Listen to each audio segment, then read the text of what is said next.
Hello, our truth warriors. Just a quick video again today, just with updates on the news and what's going on. Right now, it's saying that Canadian Parliament is rocked by allegations of treason. Hopefully, the smug looking face of this fool here is going to be one of them that will share the punishment for such treason. There's been several members of Parliament that have been exposed for allowing infiltration of the Chinese Communist Party and other business interests into Canada, all the way from China. And this obviously is cause for treason. So you may ask yourself now, what is the punishment for treason? I'd certainly love to see Christopher Freeland and Justin Trudeau suffer for the idiocy things that they've done over the past few years. But it's going to all depend on how this is decoded as either being treason or high treason. It's considered high treason to engage in an act that is preparatory to levying war against Canada.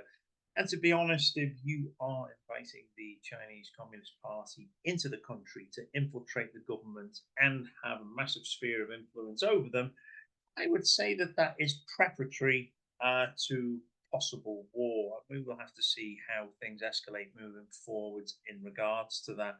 Now, the crime of high treason is considered one of the most serious crimes in Canadian law, and the penalties for those found guilty of this crime would actually be life imprisonment and confiscation of any property that was used in the commission of the offence. If it is just treason charges, this does carry a punishment within Canada of up to 14 years. Now, the thing is with this and what's going on, people are kind of getting all excited. Oh, there's going to be these people that we dislike for what they've done to the country being punished for crimes. Certainly not the crimes that they should be punished for, but this is how they got Al Capone. So let's take what they can give us with some of these things.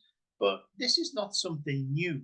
This is something, if you go back now, a year ago, exactly, pretty much a year ago, June 7th, 2023, we did an interview with a lady called Ava Chen, and it was all about the China's communist infiltration into global governance. And one of those global governances that we discussed was the Canadian government and the amount of infiltration that has happened in Canada. We put this out a year ago. I'm not saying people are a little bit slow in rising to the challenge to look into these things, but certainly, this is certainly a really good podcast that people should take a look at. You're going to find it on the Atlantic Underground podcast.com. And if you just go into the episodes toggle on the top of the screen, you're going to be able to put in China, and it's going to bring up this video for you to see. And I would recommend that anybody watches it, because it certainly does spell out what we're seeing right now. And as I say, we were a year ahead of the curve here, and we had some very interesting guests come on and discuss that with us. What to me seems to be more of a problem. Now we can talk about the infiltration of China into the Canadian government, but to me, I think the bigger problem is the infiltration into governments globally by the World Economic Forum. And I've had many people over time, and I've seen when I've gone in to reiterate what I'm saying and search for something, that it will say on the fact checks or Snopes or any of these sites that, oh no, Klaus Schwab never said anything about being infiltrating into the global governance. But let's just see what he does have to say, and you can make your mind up for yourself following this.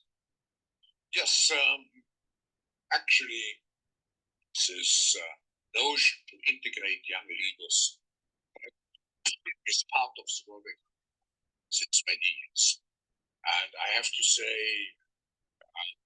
when I mention now names like Mrs. Merkel, even Vladimir Putin and so on, they all have been young global leaders of the World Economic Forum. But what we are very proud of now is the young generation, like Prime Minister Trudeau, president of Argentina and so on. So we penetrate the cabinets. So yesterday I was at a reception for Prime Minister Trudeau, and I know that half of this cabinet, or even more half of this cabinet, are for our actually young noble leaders of the world today. So there we go. I mean, you've just heard it from the horse's mouth.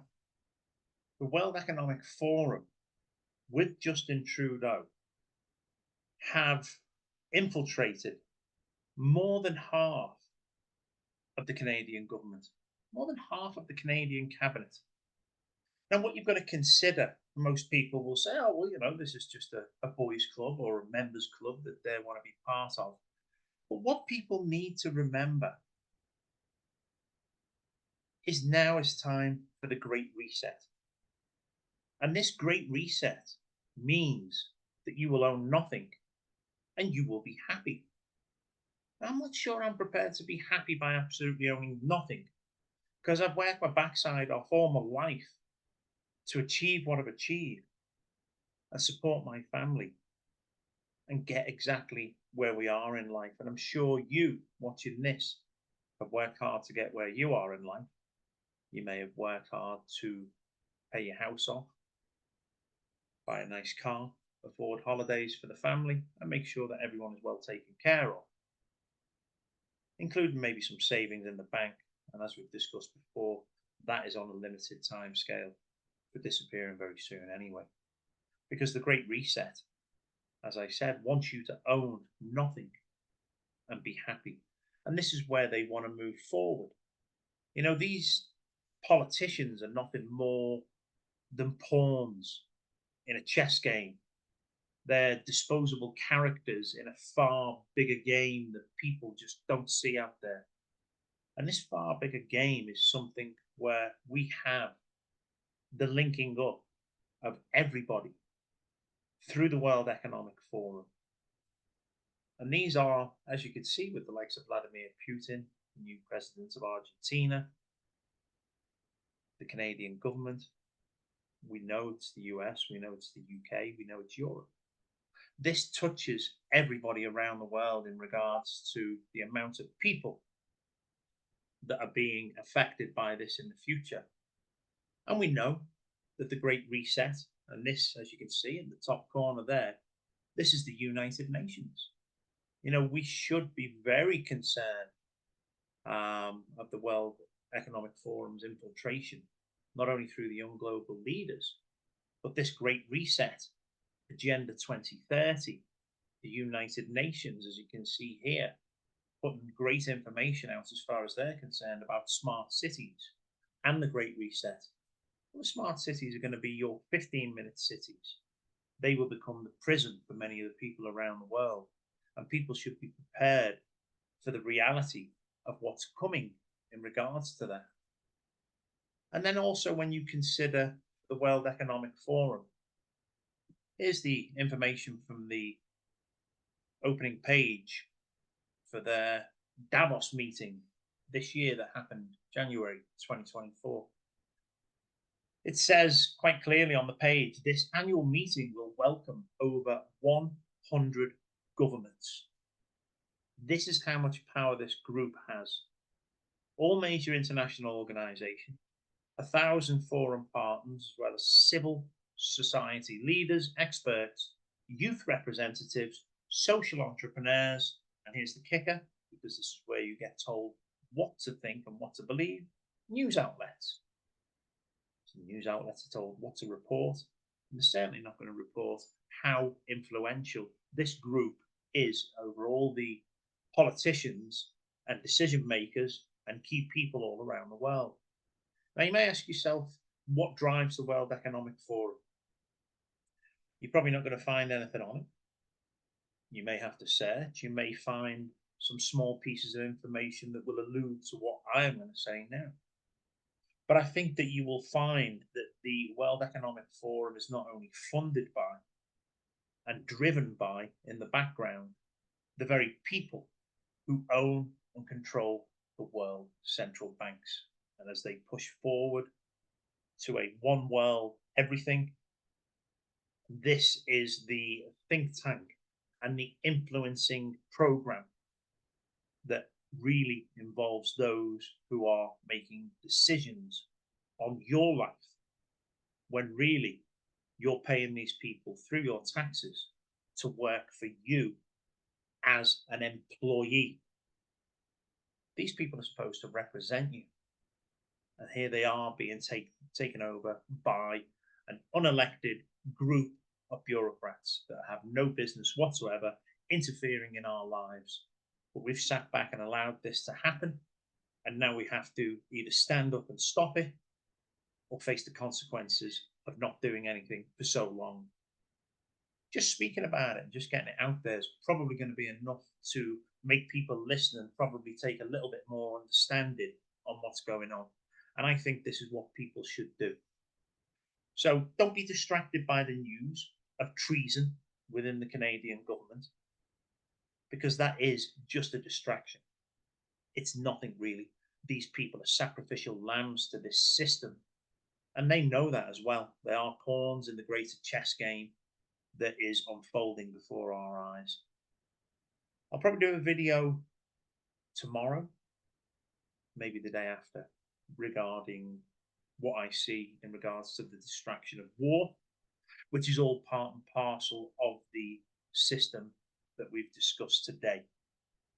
And we will get to what the end game is and the final goals of these infiltrators into the very governments that you think work for you.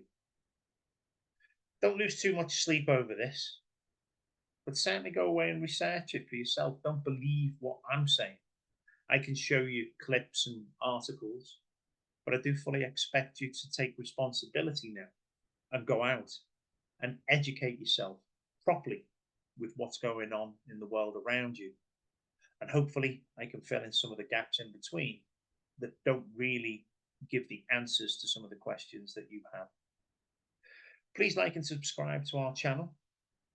Give us the thumbs up and share what we put out there. And in the comments, please let us know what you're thinking.